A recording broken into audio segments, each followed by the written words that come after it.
Welcome class, I'm Durgesh Kumar Pandey. Class, I'm going to explain a chapter executive in class 11. And first of all, I want to introduce a different type of the executive. First is presidential form of executive, parliamentary form of government, and semi-presidential. Class, in the parliamentary form of government, this is a form of executive.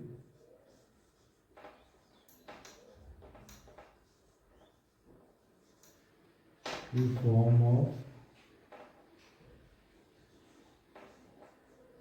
executive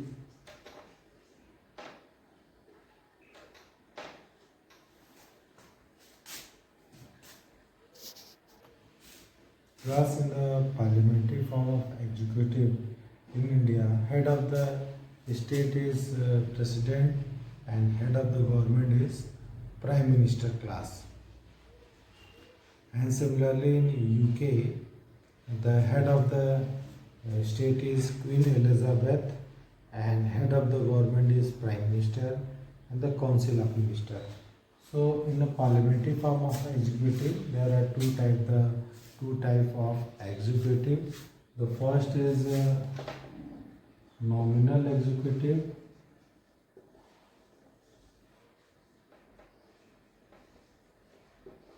and second is real executive.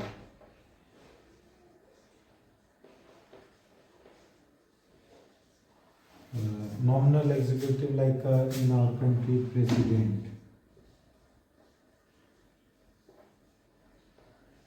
and real executive like a prime minister. So class, in a parliamentary form of government, there are two type of executive. First is nominal and the second is real.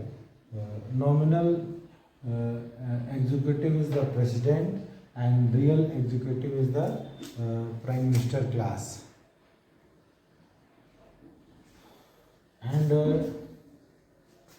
जो nominal executive होता है वो country का head भी होता है, head of the state होता है, और जो रियल एग्जीक्यूटिव होता है उसके हाथ में पावर होती है like prime minister and council of minister. And जो पार्लियामेंट्री फॉर्म ऑफ गवर्नमेंट है उसमें executive is responsible to the legislature. जो गवर्नमेंट के 3 ऑर्गन है तो उसमें executive is responsible to the legislature, और एग्जीक्यूटिव के जो मेंबर होते हैं they are also the member of legislature. और जो एग्जीक्यूटिव का जो टेन्योर होता है अनसर्टेन होता है. Obviously they are chosen for 5 year, लेकिन वो कभी भी उनका टेन्योर सर्टेन नहीं रहता है. कभी भी वो कोलैप्स कर सकते हैं, कभी भी नो कॉन्फिडेंस आने पर उनको रेजिग्नेशन देना पड़ सकता है. तो tenure of executive is uncertain class.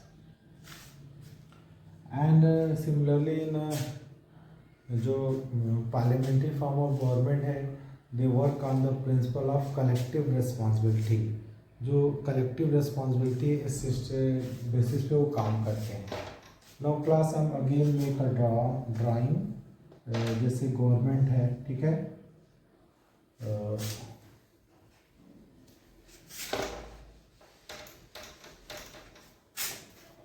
Government के 3 ऑर्गन्स हैं.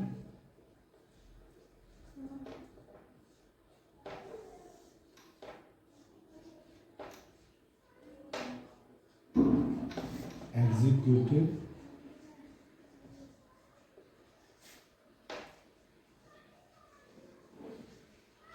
Legislature and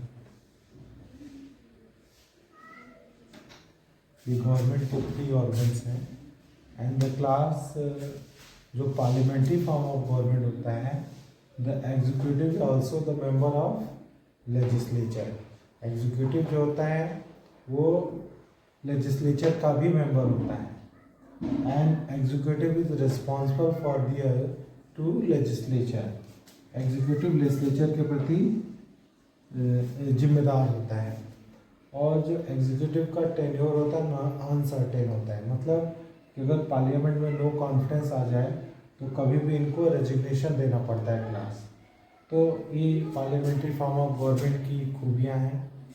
and there are two type of the executive, nominal and real. Like हमारे इंडिया में president is the nominal head of the state, और prime minister is the real head, ठीक है, क्योंकि real power उसके हाथ में होती है। तो दो टाइप की executive parliamentary form of government पाई जाती है। Similarly in United Kingdom, America में, यूके में यानी ब्रिटेन में भी आपको ये सिस्टम मिलेगा जिसमें head of the state queen Elizabeth second और वहाँ के प्राइम मिनिस्टर हैं बोरिस जॉनसन। वहाँ भी दो टाइप के आपको यूके में आपको एग्जीक्यूटिव मिलेगी।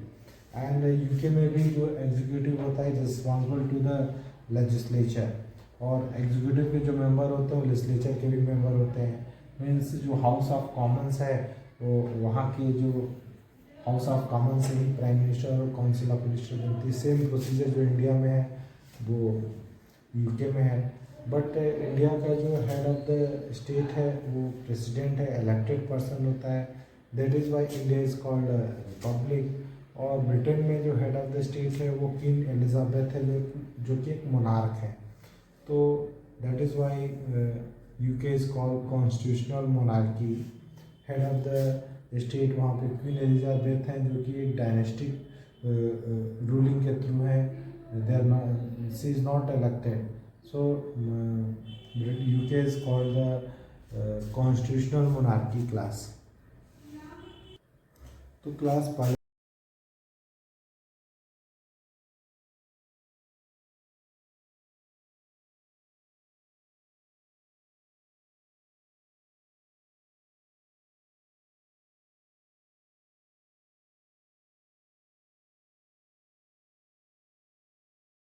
एंड क्लास जो कलेक्टिव रिस्पॉन्सिबिलिटी के बेसिस पे काम करता है, सेमी प्रेसिडेंशियल भी है क्लास, सेमी प्रेसिडेंशियल सिस्टम। ये भी कलेक्टिव रिस्पॉन्सिबिलिटी के बेसिस पे काम करता है। हेड ऑफ द स्टेट जो प्रेसिडेंट होता है is a elected person. President is the head of the state and is a elected person. और जो प्राइम मिनिस्टर होता है हेड ऑफ द गवर्नमेंट होता है। एंड यहाँ भी एग्जीक्यूटिव जो होती है अपने काम के लिए लेजिस्लेचर के प्रति रिस्पॉन्सिबल होती है।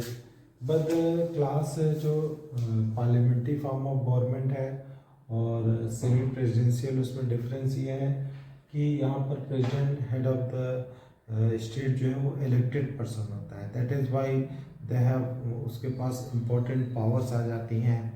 एंड जो पार्लियामेंट्री में ये नॉमिनल सिचुएशन में होते हैं, ये पावर गॉड करके वो प्राइम मिनिस्टर के बराबर की कम से कम पावर रखते हैं क्लास। एंड ये भी जो सिस्टम है सेमी प्रेसिडेंशियल कलेक्टिव रिस्पॉन्सिबिलिटी के बेसिस पे काम करते हैं class. And next is the presidential form of government.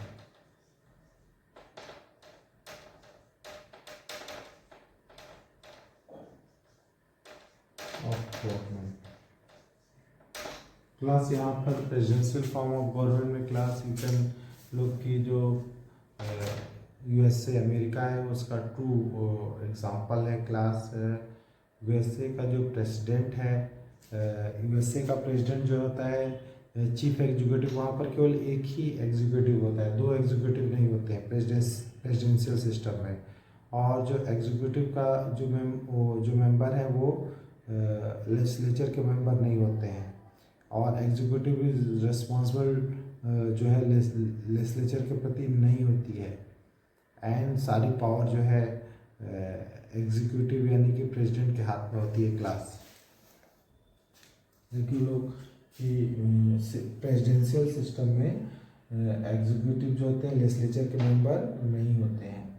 And executive is not responsible to the legislature. और एग्जीक्यूटिव का कार्यकाल सर्टेन होता है, 4 ईयर के लिए प्रेसिडेंट चुना जाता है क्लास, और बीच में इलेक्शन नहीं होता है, तो इनका टेन्योर भी निश्चित होता है। तो प्रेसिडेंशियल में थोड़ा दूसरा सिस्टम है क्लास कि पार्लियामेंट्री फॉर्म में केवल दो तरह के एग्जीक्यूटिव होते हैं और प्रेसिडेंशियल में सिर्फ एक एग्जीक्यूटिव होता है, प्रेसिडेंट। और पार्लियामेंट्री फॉर्म ऑफ में एग्जीक्यूटिव रिस्पॉन्सिबल होती है लेजिस्लेचर के प्रति, लेकिन प्रेसिडेंशियल में executive is not responsible to the legislature. Executive के जो मेंबर होते हैं वो लेजिस्लेचर के भी मेंबर होते हैं पार्लियामेंट्री फॉर्म ऑफ गवर्नमेंट में, लेकिन प्रेसिडेंशियल में जो एग्जीक्यूटिव के मेंबर होते हैं वो लेजिस्लेचर के मेंबर नहीं होते हैं। एंड जो टेन्योर होता है पार्लियामेंट्री फॉर्म ऑफ गवर्नमेंट में वो एग्जीक्यूटिव का अनसर्टेन होता है, जबकि प्रेसिडेंशियल फॉर्म में जो टेन्योर होता है वो फिक्स होता है 4 ईयर के लिए क्लास। तो class presidential form of government में जो एग्जीक्यूटिव होता है वो इंडिविजुअल रिस्पॉन्सिबिलिटी के बेसिस पे काम करता है क्लास। लाइक यूएसए में जो वीरन है तो वो इंडिविजुअल रिस्पॉन्सिबिलिटी के बेसिस पे काम करते हैं क्लास। तो now come on the power of president.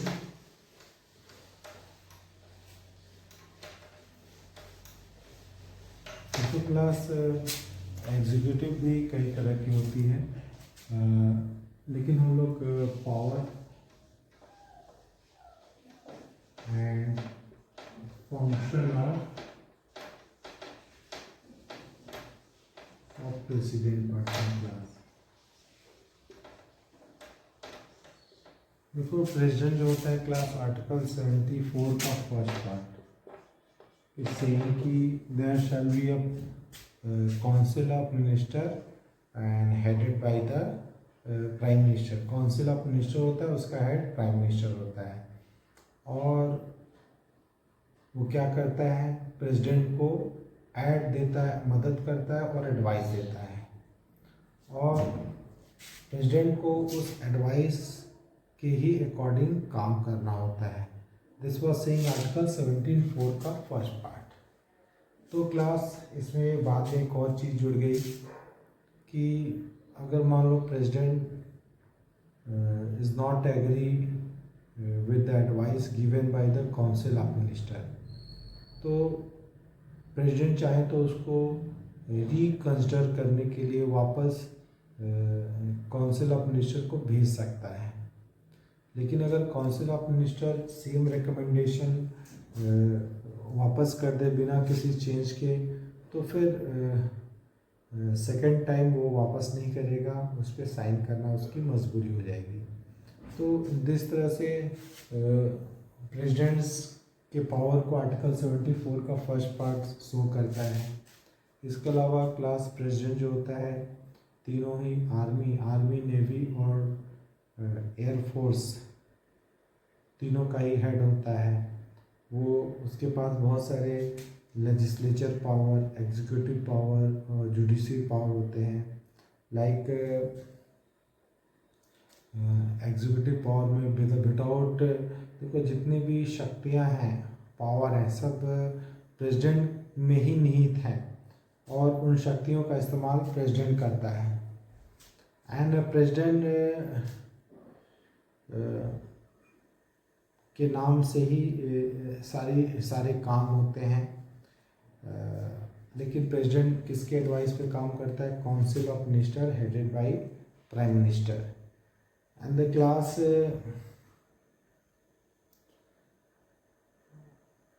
President जो है चाहे तो डेथ सेंटेंस को लाइफ इम्पैरिजन में चेंज कर सकता है। प्रेसिडेंट जो होता है तमाम तरह के अपॉइंटमेंट्स करता है। प्राइम मिनिस्टर सुप्रीम कोर्ट के जज को अपॉइंट करता है। उसके पास लेजिस्लेचर पावर है। पार्लियामेंट का वो पार्ट होता है। पार्लियामेंट के 3 हिस्से होते हैं, Lok Sabha, Rajya Sabha and president. Without the sign of president कोई भी बिल लॉ नहीं बन सकता है। And president is also the chief executive and he is also, जब तक वो साइन नहीं करेगा कोई पार्लियामेंट लॉ नहीं बनेगा। और देखो क्लास इसके अलावा प्रेसिडेंट के जो बहुत सारे डिस्क्रिप्टिव पावर्स हैं, जैसे कि देयर विल बी एन देखो कॉन्स्टिट्यूशन के according the president has a right to be inform of all important matters and deliberation of council of minister. जो भी काउंसिल ऑफ मिनिस्टर के जो काम है उनकी जानकारी प्रेसिडेंट को होना चाहिए। एंड यदि प्रेसिडेंट जो है कोई भी जानकारी मांगे तो प्राइम मिनिस्टर को देना उसका काम है। The president often write to the prime minister and express his view on the matter confronting the country। Prime minister अपने विचारों को लिख करके प्राइम मिनिस्टर को दे सकता है कि जिसको लेकर के हमारे कंट्री विवाद हो रहे हैं।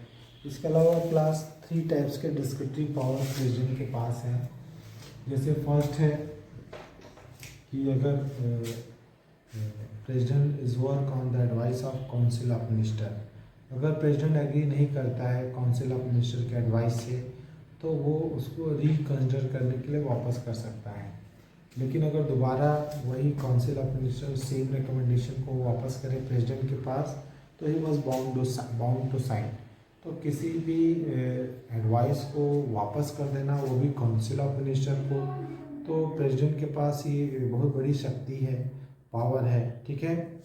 एंड सेकेंड जो डिस्क्रिप्टिव पावर है कि जिसको हम लोग पॉकेट वीटो भी बोलते हैं, कि सपोज काउंसिल ऑफ मिनिस्टर ने कुछ एडवाइस दिया और द प्रेसिडेंट जो है उसको उसके प्रति एग्री नहीं है तो वह साइन ही ना करे, उसको रख दे और रिकन्सिडर करने के लिए वापस भी ना करे, क्योंकि कॉन्स्टिट्यूशन में कहीं भी लिखा नहीं कि कितने समय के बाद प्रेसिडेंट वापस कर सकता है। तो इस तरह से पॉकेट वीटो का यूज़ करके प्रेसिडेंट साइन ही न करे और अपना टेन्योर 5 ईयर पूरा करके चला जाए, तो ये सेकंड टाइप का डिस्क्रिप्टिव पावर है। एंड जो थर्ड टाइप के डिस्क्रिप्टिव पावर है उसमें देखो आजकल कोई भी पॉलिटिकल पार्टी अकेले अपने दम पे सरकार नहीं बना पा रही है। 1989 से लेकर के 2014 तक का ये जो टाइम पीरियड है इसमें जो है बहुत सारी सरकारें आई और जो है स्टेबिलिटी नहीं रही, बार बार गिर गई, क्योंकि जो पीरियड था वो कोलिशन का समय था। किसी भी सिंगल पार्टी को क्लियर मेजॉरिटी नहीं थी, लोगों के जो वोट थे लोगों डिफरेंट पार्टीज़ में बटे हुए थे। तो ऐसे मामले में जब किसी को क्लियर मेजॉरिटी नहीं है तो प्रेसिडेंट को डिसाइड करना होता है कि किसको इनवाइट करे सरकार बनाने के लिए। तो प्रेसिडेंट को अपने डिस्क्रिप्टिव पावर का यूज़ करना पड़ता है कि किस पार्टी को बुलाएं। जैसे 1996 में भारतीय Janata party was a single largest party थी और इसके अलावा जो अदर्स पार्टी थी उन्होंने भी अपना एक ग्रुप बना के थर्ड फ्रंट और प्रेसिडेंट के सामने अपील की कि उनको मौका दे, लेकिन president was given the chance to Bharatiya Janata party कि वो सिंगल लार्जेस्ट पार्टी है, उसको मौका देना चाहिए। एंड ऐसे ही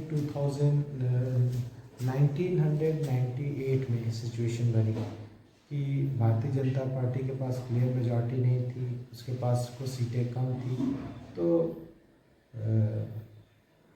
प्रेसिडेंट ने फिर भी उनको मौका दिया कि यू कैन प्रूव, आप अपने को प्रूव करो पार्लियामेंट में कि आप गवर्नमेंट बना सकते हो। तो कई बार प्रेसिडेंट को अपने बुद्धि विवेक और अपने दिमाग से काम लेना होता है। क्लास वो अपने डिस्क्रिप्टिव पावर का यूज़ करता है, वो देखता है कि किसको कौन ऐसी पार्टी है जो सरकार बना सकती है और अगर उसको मौका दिया जाए तो उसके अकॉर्डिंग वो चांसेस देता है। Class parliamentary form of government में इलेक्शन होते हैं, मल्टी पार्टी सिस्टम, जो तमाम पार्टीज हैं इलेक्शन लड़ती हैं। जिस पार्टी को सबसे ज़्यादा सीट मिलती है फिर वो अपना एक लीडर चुनती है जो कि प्राइम मिनिस्टर होता है, और फिर जिस पार्टी को सबसे ज़्यादा सीटें हों और वो सरकार बनाने की स्थिति में हो तो प्रेसिडेंट वाज इनवाइटेड, उनको इनवाइट करेगा, president will invited such a person और प्राइम मिनिस्टर को जब इनवाइट किया जाता है तो फिर वो अपनी सरकार बनाता है, ठीक है।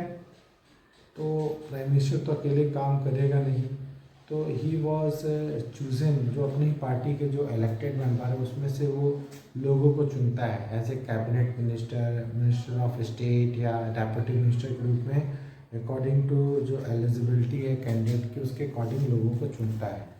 तो depending upon the seniority, political importance, the ministers are given the rank of cabinet minister या फिर मिनिस्टर ऑफ स्टेट या डेप्यूटी मिनिस्टर, ठीक है। तो आफ्टर द इलेक्शन जो गवर्नमेंट बनाने का काम है प्राइम मिनिस्टर करता है क्लास, एंड प्राइम मिनिस्टर ये तय करता है कि किसको जो है कैबिनेट मिनिस्टर बनाना है अकॉर्डिंग टू जो उसकी पॉलिटिकल इम्पोर्टेंस है या उसकी काबिलियत है, उसको देखते हुए अलग अलग पोस्ट लोगों को देता है। और सेम सिस्टम जो हमारे लोकसभा में है वही सिस्टम हमारे यहाँ राज्यों में जो विधानसभा की है वो है क्लास है। तो in 1989 there have been a many occasion when no party has the majority in the लोक सभा, ठीक है। कई बार क्या होता है कि 1989 के बाद बहुत सारी ऐसी स्थिति रही कि किसी पार्टी को मेजॉरिटी नहीं मिला, तो जो प्राइम मिनिस्टर की जो पोजीशन है यहाँ पर, जब कोई पार्टी फुल मेजॉरिटी में नहीं है तो उसकी स्थिति कमज़ोर हमेशा बनी रहती है, क्योंकि कोalition की गवर्नमेंट में प्राइम मिनिस्टर पूरी तरह से इफेक्टिवली काम नहीं कर पाता है। वो उसको ज़्यादातर उस कोalition में वो लोगों को निगोशिएट या समझाने बुझाने में ही चला जाता है, वो डोमिनेंट फॉर्म में नहीं काम कर पाता है, उसको सबसे सजेशन दे के काम करना होता है क्लास। जो भी उसकी कोalition की पार्टीज़ हैं उनसे पूछ करके समझ करके तब उसे कोई डिसीजन लेना होता है क्लास। यदि प्राइम मिनिस्टर चाहे तो किसी ऐसे मेंबर को भी कैबिनेट मिनिस्टर बना सकता है जो इलेक्शन ना जीता हो, जो MP ना हो, लेकिन ऐसे कैंडिडेट को विदिन 6 मंथ 6 महीने के अंदर जो है इलेक्शन जीत करके उसको MP बनना होता है। और ऐसा प्राइम मिनिस्टर के साथ भी है। If someone become a minister और prime minister without being an MP, बिना MP बने ही कोई यदि MP या प्राइम मिनिस्टर बन जाता है तो such a person has to get elected to the parliament within 6 month. तो ऐसे आदमी को 6 महीने के अंदर पार्लियामेंट का मेंबर बनना होता है। एंड देखो क्लास 91st अमेंडमेंट में जो लोकसभा में जो मंत्रियों की संख्या होगी वो असेंबली की संख्या के 15% से ज़्यादा नहीं हो सकती क्लास। इसके अलावा जो पार्लियामेंट्री फॉर्म ऑफ गवर्नमेंट है उसमें जानते हो जो भी एग्जीक्यूटिव होती है, जैसे प्राइम मिनिस्टर है, प्रेसिडेंट है, या फिर आपका जो काउंसिल ऑफ मिनिस्टर है, ये सारे मंत्री लेजिस्लेचर के सुपरविजन में काम करते हैं। लेजिस्लेचर के प्रति उनको रिस्पॉन्सिबल होना पड़ता है। और देखो कलेक्टिव रिस्पॉन्सिबिलिटी के बेसिस पे ये पार्लियामेंट्री सिस्टम में काम करते हैं कि अगर in imply that vote of no confidence against a single member lead to the resignation of the entire council of minister. अगर किसी एक भी मंत्री के खिलाफ नो कॉन्फिडेंस लाया जाता है और अगर वो आ जाता है तो पूरे ही काउंसिल ऑफ मिनिस्टर को प्राइम मिनिस्टर के साथ रेजिग्नेशन देना पड़ता है क्लास। और तो जो भी कलेक्टिव रिस्पॉन्सिबिलिटी काउंसिल की, उसके प्रति हर एक मेंबर को जिम्मेदार होना पड़ता है। अगर कलेक्टिव रिस्पॉन्सिबिलिटी के हिसाब से नहीं काम करता है तो उसे अपने पोस्ट छोड़ना पड़ता है class. The council of minister can not exist without the prime minister. बिना प्राइम मिनिस्टर के कोई काउंसिल ऑफ मिनिस्टर नहीं होती है। अगर प्राइम मिनिस्टर रिजाइन देगा तो अपने आप काउंसिल ऑफ मिनिस्टर रेजिग्नेशन दे देगी, और जब नया प्राइम मिनिस्टर चुनेगा तो फिर से एक नई काउंसिल ऑफ मिनिस्टर इलेक्ट होगी क्लास। अब देखो क्लास जो प्राइम मिनिस्टर के काम क्या हैं, वो जो कैबिनेट मिनिस्टर्स उनकी बैठकों को आयोजित करता है, और अगर दो कैबिनेट मिनिस्टर में विवाद है तो उसको रिजॉल्व करता है, और जो मंत्री हैं उनको चुनना और ज़रूरत पड़ने पर उनको हटाना या उनके जो है डिपार्टमेंट में चेंज करना, ये सारे वर्क जो है प्राइम मिनिस्टर के हाथ में है क्लास।